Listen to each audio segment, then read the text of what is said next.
ओम श्री माता शरणं मम, श्री अरविंद शरणं मम.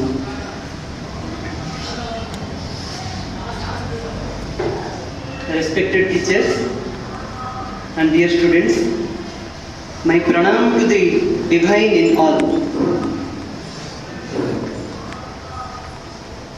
It's very pleasing to see these delightful faces here. As Bhai said, we are on a mission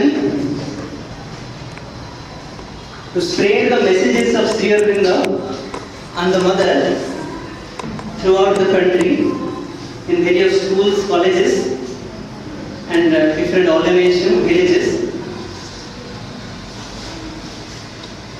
So it is a very pleasing experience when we are traveling throughout the country, meeting with different students, with different mindsets, with different cultures, language, religions.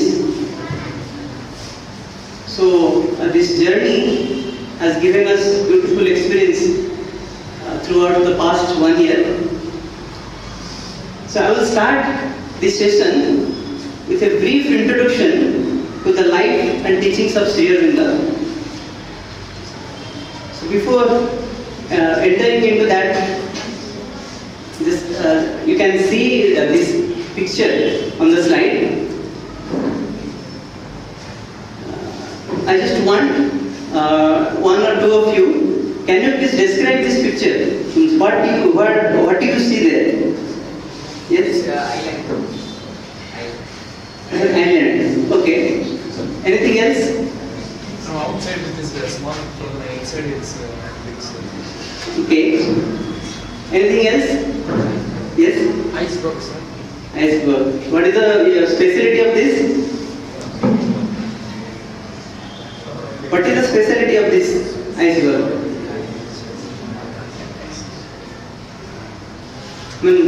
Yes, how do you describe that? I couldn't. Cold weather. From cold weather. Okay. See, this is a mountain made up of ice. And see, only 10% of this is visible over the ocean surface, and the rest 90% is inside the ocean that we can see. So anyone who will see that mountain, he will only see that 10% part, isn't it? Rest of the things are hidden inside. That is what we experienced when we traveled throughout the country. Because Sri Aurobindo is such a personality, he is such a name, only we know 10% of his life and the rest 90% is yet to be revealed. In a college of Assam, when we presented the life of Sri Aurobindo, one student at the end of the session, he was asking, if such is the life of Sri Aurobindo, why don't we study him in our history? In our syllabus. That was his question, because he was astonished by seeing the life history. He just gave a glimpse, but that glimpse is just like an ocean. When Sri Aurobindo died on 5th of December 1950, after that there was a sadhak in Sri Aurobindo ashram, Kapali Sastri. He was asked to deliver a speech of Sri Aurobindo and to introduce who is Sri Aurobindo. And from where he started life, Sri Aurobindo is Sri Aurobindo. He does not fall into any category. That was his first line where he started.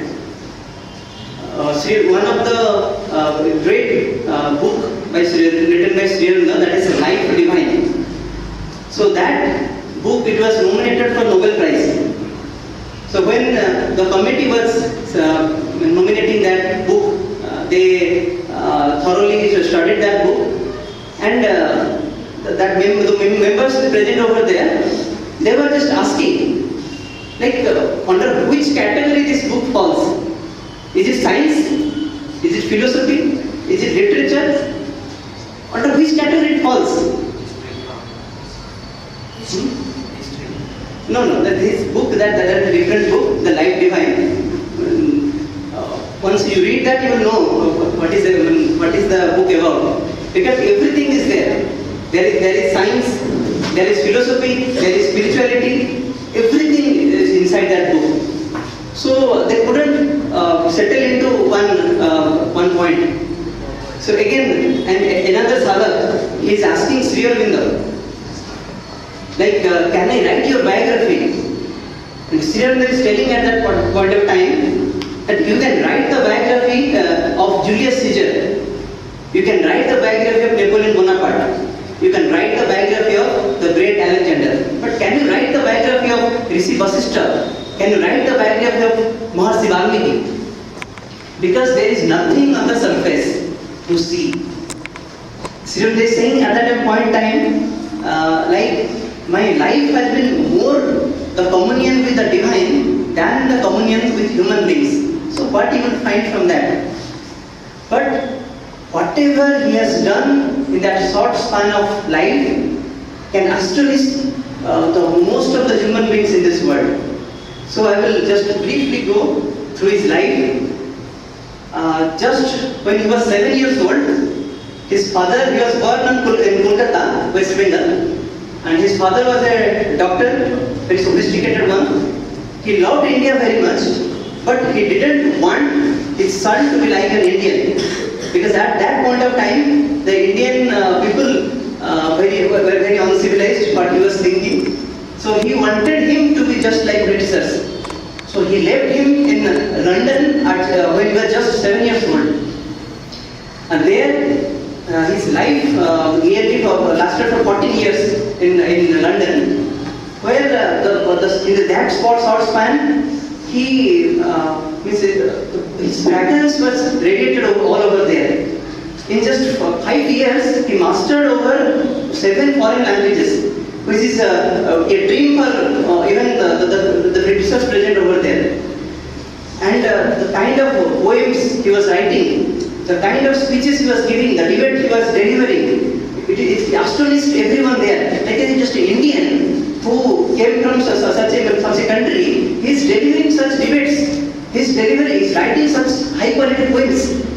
That was their opinion at that point of time. And here I will just point out one of the messages by the mother on education. But he was not following after that career, success and money over there. His aim was something different, because there he was managing the day, sometimes in few years, what he felt, his father is not capable of sending money. So, for many days, he was managing with just a loaf of bread and a cup of tea. And through that condition also, he was studying very vigorously, and he was studying many books, many poetry books in the library. So I could remember one message by the mother, so which we very much like. If I asked you, why do we study? Why do you come to school? What will be your answer? Just raise your hand. Just I want 2, 3 answers. Okay. To lead a comfortable life. To lead a comfortable life. Yes. Any other answer? Okay. Gain knowledge. To gain knowledge. Okay. Any other answer? Here. To be successful in life. To be successful in life. Yes, we have different aims. We have different goals. When we come to school, we come to study. But just observe this message by the mother. Under that philosophy only, she started an integral education center in Pondicherry. So, why do we study? Someone asked the mother. So, she is saying, it is not for our family. It is not to secure good position. It is not to earn money. It is not to obtain a diploma that we study. We study to learn, to know, to understand the world, and for the sake of the joy that it gives us. Just concentrate upon these words. It is not for our family. It is not to secure good position.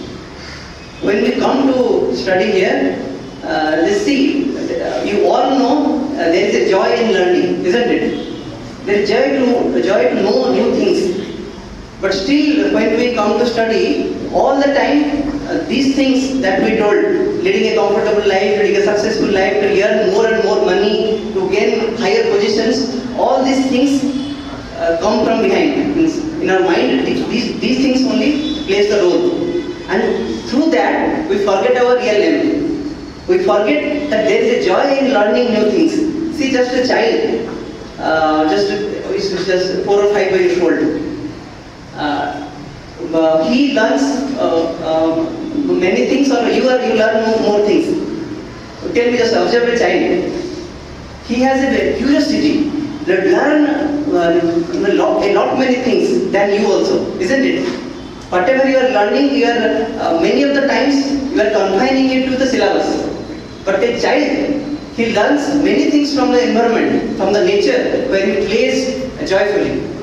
Because he has that kind of philosophy is not there in his mind. Like, I want to earn money, I want to have a good job, I want to lead a comfortable life, because he is happy.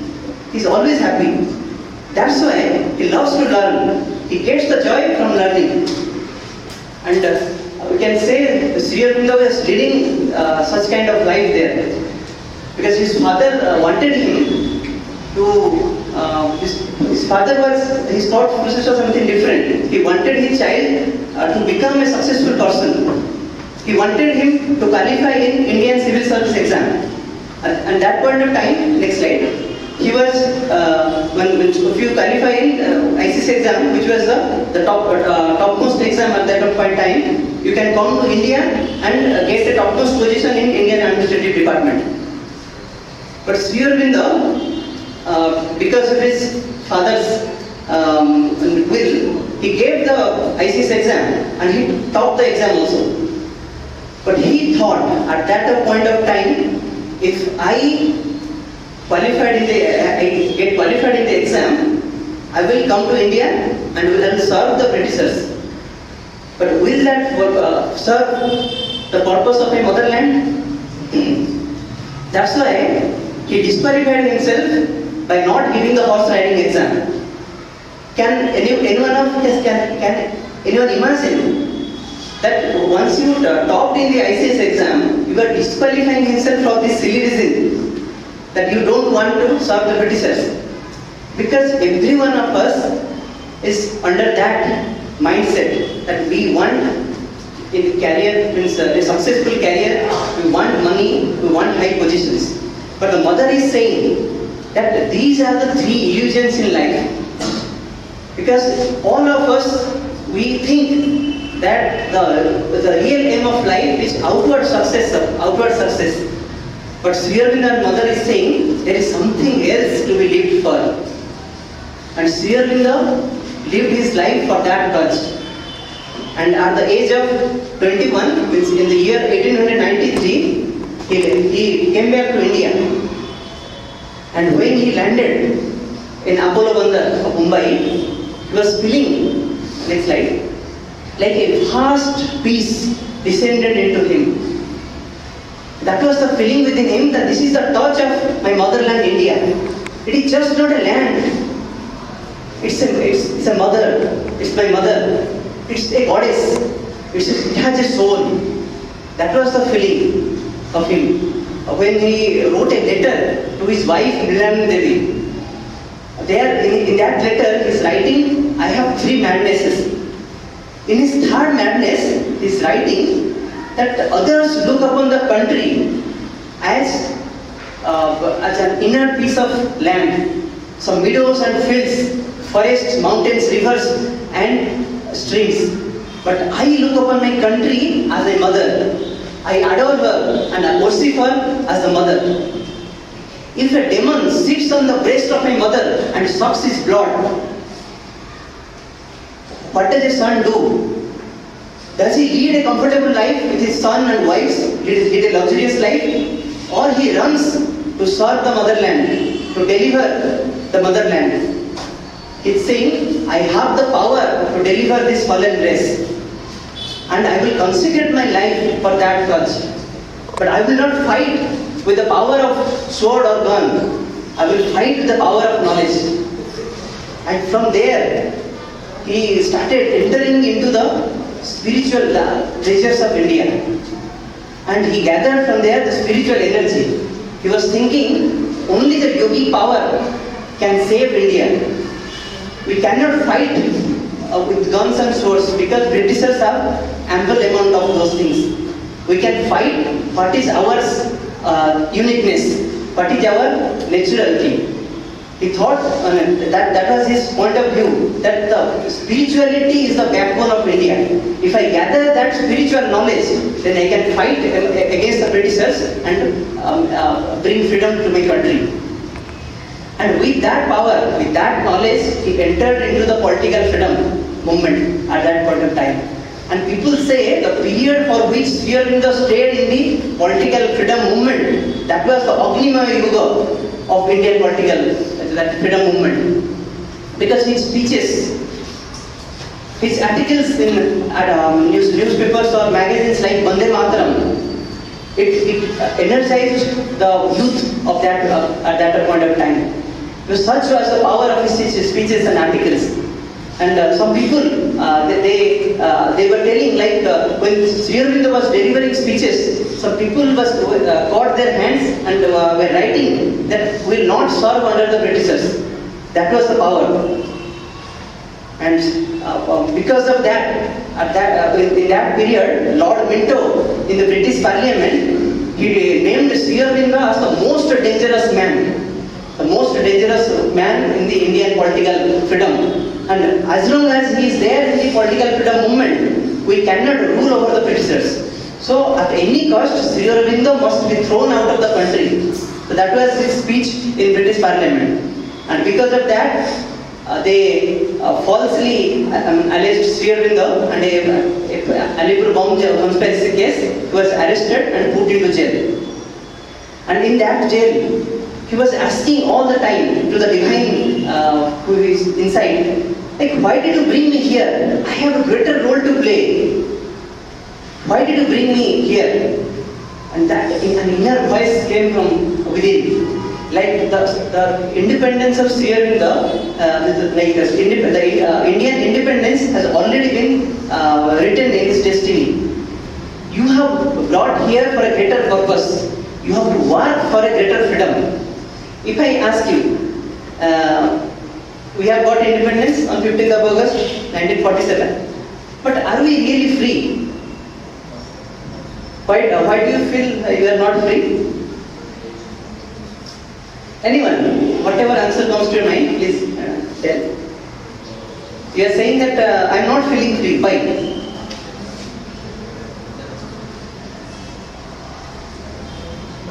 Anyone else? Just express yourself, nothing to worry. It may be right, it may be wrong. Yes? Studies. So you are not free because of studies. That's what I was telling at the point of time. That when I read that message by the mother, you are studying to learn, to know new things and get the joy out of it. But in our case, it's not like that. We are under enormous pressure when we are studying. That's why we are not free. Yes, that is one part of, this is where our society is leading us to. Any other answer? Why we are not free?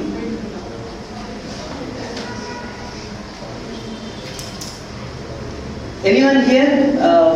Are you free of fear? Most of the time you got afraid of something else. You are afraid of people's expectations. You are afraid of ghosts. If someone else is afraid of coronavirus. So these things continue. So anyone here, are you free of anger? No, sir. That means all these things, but we can tell as a negative things in our society. So that have captured us. Those have captured us, isn't it? At some point of time, we are bound by them. That means there are many things in this world which is not under our control. So that thing strokes Aurobindo. He was feeling like this humanity is will not be free. Even India will get its freedom. So that inner voice from within, from within him, it came. Like you have to work for a greater purpose. You have to work for a greater freedom. And in that jail, he realized that there is a higher force which is guiding everything in this world. So if I follow that voice, if I get connected with that source, if I get connected with that divine, then that greater freedom can come.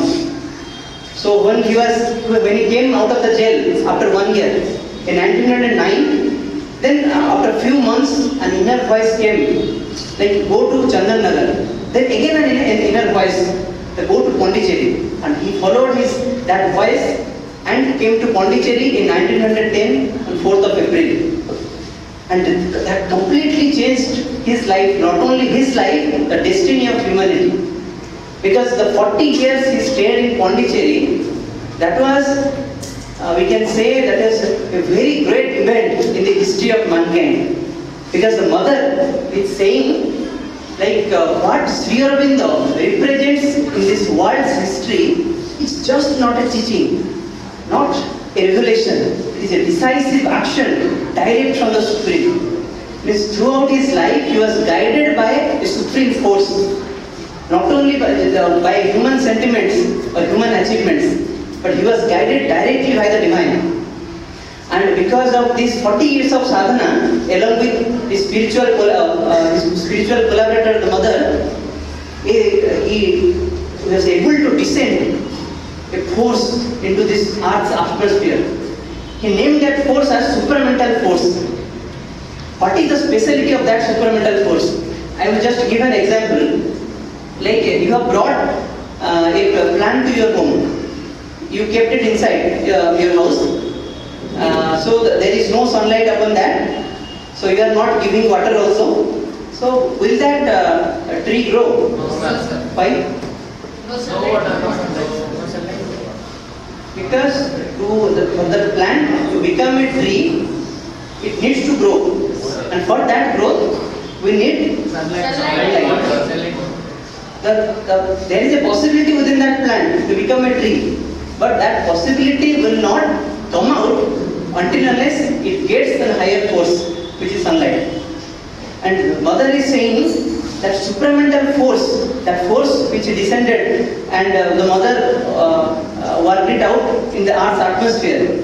She's saying, like until unless that supramental force is working, the hidden possibility in every human being, it will not come out. He's saying, like every human being, he has a greater possibility within him. If you see the evolution process, do you know what is the evolution process? Since in the beginning of creation, there was nothing. The completely zero, a vacuum. So there the creation started. So the matter gets formed, then plants, then animals came, and before human being arrived on this planet, what was there? Dinosaur was there. But before human beings, we can say they were monkeys. Animals. Yes. At the last stage, there were monkeys, which monkeys evolved into human beings. But Sri Aurobindo is saying the man is also not the last. As the evolution process will always continue, after man, another being will come. Another new human race will come into this world. And he names that a supramental race, supramental being. We can say that a divine man. That means the divine will be manifested in the body of human beings. A new kind of being will come. And for that new being, for the new kind of human beings to arrive, so the mother is saying that supramental force is required. That means it will awaken that seed, that possibility within human being. So that process, next slide. Next slide. That process is telling us transformation. See, you can see a caterpillar there and a butterfly. So caterpillar, the process of becoming a butterfly, it is just a change. Is it just a change? We grow older. We are now students. You grow older. You become adults. Then your body decays. You die. This process is a change. But when you change into something, a new being, that means a caterpillar is becoming a butterfly. Is it just a change? No. This process is called transformation. It is getting a new shape. So however beautiful a caterpillar is, will you run after him? No, sir. No. Because you love the butterflies. Until unless that caterpillar is transformed into the butterfly, you will not run after it. Because the real beauty is there in becoming a butterfly. So Mother is saying that every human being has a possibility of becoming that divine man. However good a human being is, the real beauty cannot express. The real divine qualities cannot express. When you will be transformed into a new being, naming a supramental being, then the real beauty will express through him. So the goal of the whole world, the goal of every human being is to reach at that state. The goal of our education, the goal of our life, it's to lead us to that domain. So for that only, we need a self-discovery. Until unless we find that seed within us, until unless we discover that divine element within us, then we cannot become something like that. He's saying that seed is within us. He named it as a psychic being. He's saying, you have seen the flame of a candle or diya? The Mother is saying that kind of flame is there within everyone. In the center of our heart, there is a being called psychic being, which is just like a flame of a candle. And he's saying that is the divine part within every human being. So once we connect with that, that means that will be a supreme discovery for all of us. He's saying if we don't get connected with that source, there is no value to our life. See, you know or not, the earth is connected to the sun. Earth is connected to the sun or not? Earth is connected. Earth is connected to the sun or not? How?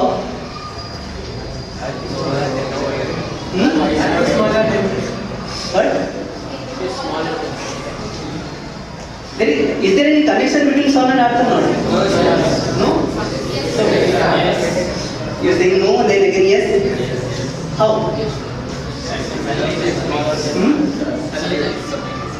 No. How? See, the earth is rotating around the sun or not? Yes, sir. If there is no connection, why earth is rotating around the sun? There is a force of attraction, is there or not? That is the connection. So if the connection is cut, what will happen? Light will not Light will not come. Earth will not rotate. That's not all. Earth will fall into somewhere where there will be no existence of Earth. Because only it is connected to the sun through a force of attraction, there is the existence of Earth. Similarly, if we are not connected to our source, there is no value to our life. There is no existence of ours. So now it is high time to realize that source, to get connected to that source.